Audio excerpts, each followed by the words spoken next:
India's Prime Minister Narendra Modi has met with China's top diplomat, Chinese Foreign Minister Wang Yi. वांग ही ने हिंदुस्तान के foreign minister S Jaishankar के साथ मुलाकात की। उनका एक ऑफिशियल रीड आउट सामने आया। एक तो इस दौरे में ये कहा गया कि जनाब सरहद पार दहशतगर्दी का मामला। मिस्टर मोदी ने प्रोटोकॉल तोड़ा और जो चाइनीज एफएम है फॉरेन मिनिस्टर वांग यी, उनसे उन्होंने मुलाकात की। Warming ties between China and India come as relations between New Delhi and Washington are looking rather strained.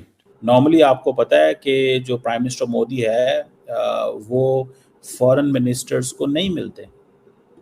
That is an important development. हम क्रॉस बॉर्डर टेररिज्म करते हैं, हम दहशतगर्दों को पनाह देते हैं, तरबियत देते हैं, एक्सपोर्ट करते हैं। तो अगर इंडिया और चाइना इस इशू के ऊपर अगर एक नुक्ते पे आते हैं तो क्या पाकिस्तान के लिए मुश्किलात होंगी या नहीं होंगी? उसने बात सारी पाकिस्तान के ऊपर की है। टेररिज्म, पाकिस्तान दहशतगर्दी फैलाता है। But what are the deeper strategic goals behind India and China re-engaging now after all of this time? अब चाइनीज स्ट्रेटेजिक कम्युनिकेशन की बात कर रहे हैं। नरेंद्र मोदी को मिलने का मतलब ये होता है वांग यी, इट मींस कि चाइना डिलीवर करेगा। चाइना के साथ चीजें बहुत बेहतर हो गई हैं। Well, we have to keep in mind first of all that these are maybe the biggest rising economic powers. कि चाइना ने फर्टिलाइजर के ऊपर, रेयर अर्थ के ऊपर, टनल बोरिंग मशीन्स के ऊपर जो रिस्ट्रिक्शंस हैं वो रिमूव कर दी हैं। सो इंडियंस जो है वो बड़ा खुल खिला के खेल रहे हैं। Prime Minister Narendra Modi has welcomed improving ties with China.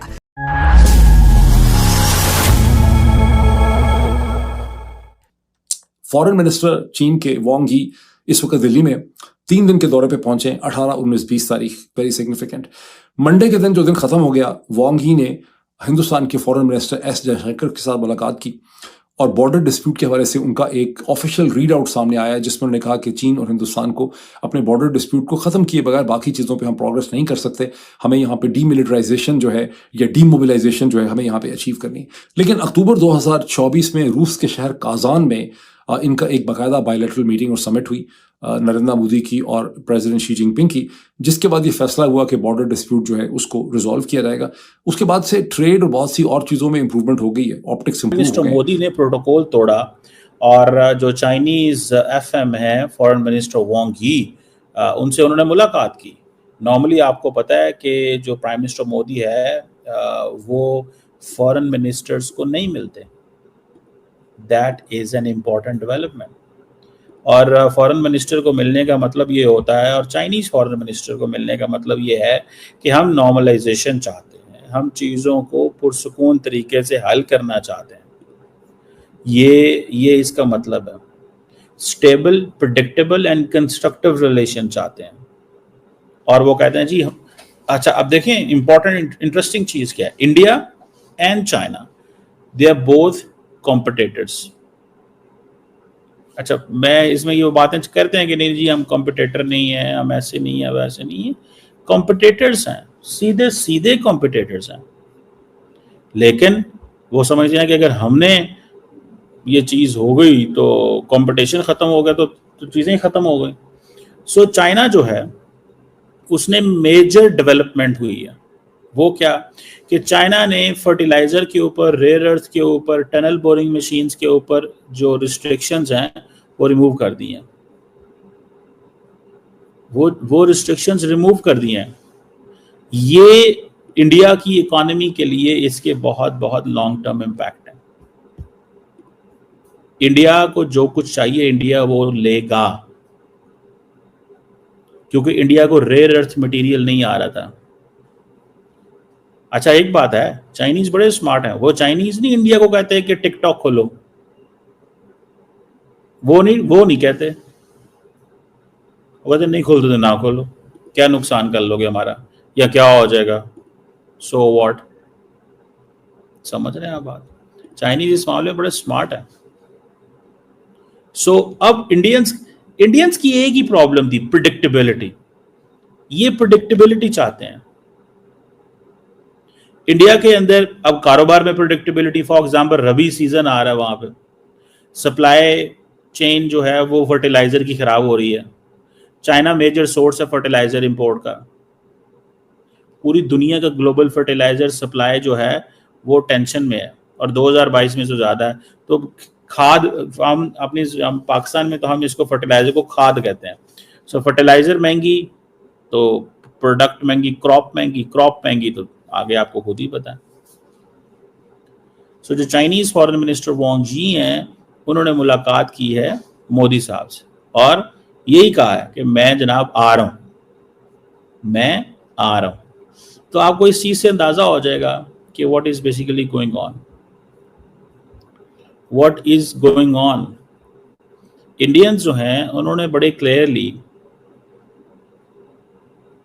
Clearly signal दिया है कि ये 7 साल बाद जो मोदी साहब वहां जा रहे हैं, वो चाइना को बताना चाहते हैं कि we have done a great deal and great thing for you.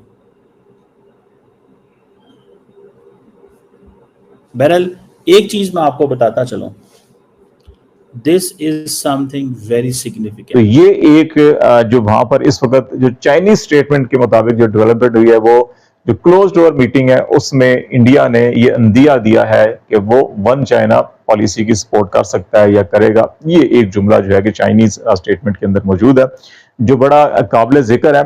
और इस बयान के तनाजुर में पाकिस्तान का, अगर इंडिया ये एक्सपेक्ट करता है चाइना से कि वो भी वन इंडिया को सपोर्ट करे और कश्मीर को उसकी हिमायत करे, तो फिर यूनाइटेड नेशन में कश्मीर इशू को लेकर या क्रॉस बॉर्डर टेररिज्म के इशू को लेकर इंडियंस की जितनी भी रेजोल्यूशंस होती हैं उनको वीटो चाइना करता है। और अगर चीन और इंडिया इस नुक्ते के ऊपर एक दूसरे के करीब आ जाते हैं कि जनाब अगर वन इंडिया तस्लीम करता है चाइना, तो इंडिया जो है वन चाइना को तस्लीम कर लेगा, तो इस तनाजुर के अंदर फिर हमारा कश्मीर का मसला, कश्मीर काज और जो हमारे इदारों के ऊपर, एजेंसीज के ऊपर बैनुल-अक़वामी फोरम इंक्लूडिंग यूनाइटेड नेशन में जो ये बात होती है कि हम क्रॉस बॉर्डर टेररिज्म करते हैं, हम दहशतगर्दों को पनाह देते हैं, तरबियत देते हैं, एक्सपोर्ट करते हैं, उन मामलात के ऊपर हमेशा चाइना ने हमें वीटो किया है इस किस्म की करारदादों को। तो अगर इंडिया और चाइना इस इशू के ऊपर अगर एक नुक्ते पे आते हैं, तो क्या पाकिस्तान के लिए मुश्किलात होंगी या नहीं होंगी?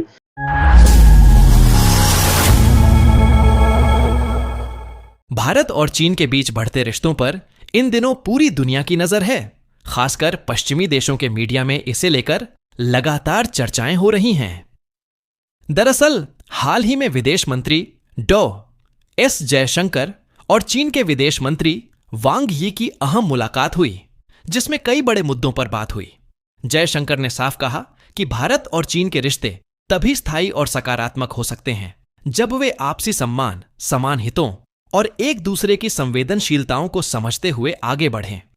इस बैठक के दौरान भारत ने पाकिस्तान की आतंकवादी गतिविधियों का मुद्दा भी जोरदार ढंग से उठाया और चीन से उम्मीद जताई कि वह संयुक्त राष्ट्र और अंतर्राष्ट्रीय मंचों पर आतंकवाद के खिलाफ भारत के साथ सहयोग करेगा, खासतौर पर उन आतंकी संगठनों के खिलाफ जिन पर संयुक्त राष्ट्र की पाबंदी लागू होनी चाहिए। भारत चाहता है कि चीन इन मामलों में कोई अड़चन न डाले, बल्कि मिलकर सख्त कार्रवाई करे। वहीं दूसरी तरफ प्रधानमंत्री नरेंद्र मोदी और चीन के विदेश मंत्री वांग यी की मुलाकात भी सुर्खियों में रही। पश्चिमी मीडिया में इसे लेकर काफी हलचल मची हुई है, क्योंकि उन्होंने इसे एक प्रोटोकॉल से हटकर कदम बताया। हालांकि भारत ने इसे सामान्य कूटनीतिक शिष्टाचार करार दिया। यह मुलाकात संकेत देती है कि भारत और चीन के बीच संबंधों में धीरे धीरे एक नई सकारात्मकता उभर रही है, लेकिन साथ ही भारत अपने सुरक्षा हितों से समझौता करने के मूड में बिल्कुल नहीं है। पाकिस्तान का नाम खुलकर उठाना इस बात की पुष्टि करता है कि चाहे भारत किसी भी देश से रिश्ते बेहतर बनाए, आतंकवाद और राष्ट्रीय सुरक्षा पर भारत की नीति बिल्कुल स्पष्ट और सख्त है। चीन और भारत के रिश्तों पर पश्चिमी मीडिया की बेचैनी की वजह यह है कि अगर एशिया की दो बड़ी ताकतें आपसी सहयोग बढ़ाती हैं, तो वैश्विक राजनीति का संतुलन बदल सकता है। यही कारण है कि अमेरिका और यूरोप की नजर हर उस मुलाकात पर रहती है जिसमें भारत और चीन की नजदीकी दिखे, लेकिन भारत की रणनीति हमेशा संतुलन पर आधारित रहती है, जहां वह अपने हितों को प्राथमिकता देता है और साथ ही दुनिया के बाकी देशों के साथ भी रिश्तों को बनाए रखता है। कुल मिलाकर यह साफ हो रहा है कि भारत अब अपनी शर्तों पर रिश्ते तय कर रहा है, चाहे बात चीन की हो या किसी और बड़ी शक्ति की। इस पूरे घटनाक्रम ने यह संदेश दे दिया है कि भारत अब केवल क्षेत्रीय ताकत नहीं, बल्कि वैश्विक स्तर पर अपनी भूमिका तय कर रहा है और उसकी आवाज हर मंच पर पहले से कहीं ज्यादा प्रभावी हो चुकी है।